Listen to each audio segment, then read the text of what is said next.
Hello student, in this video we talk about how to use point in and point out in Filmora 12, right? So open your software and import your media from here, right?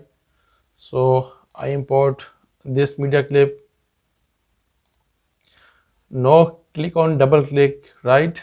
Don't drag and drop it. So direct double click it, and when it played in tramline. Hello student, in this video we talk about the Filmora 12 references, right? Import your media and direct double click on it, right? When it play, so we use this two option, the mark 1 and the mark 2.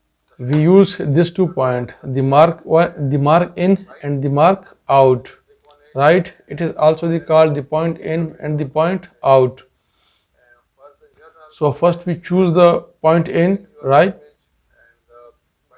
And now we use this cursor to choose the point out, right? So we choose these 2 points, right? You also reset it. You also reset it to move these 2 points. So I reset it and move the cursor and then click on the point out, the mark out, right? And then long press the left click and drag and drop the desired part, right? So in this method I use only the desired part from using the mark in and the mark out point. For mark in I use the shortcut key I, and for the mark out I use the shortcut key O, right? So it is a short method how to use the point in and point out in Filmora 12.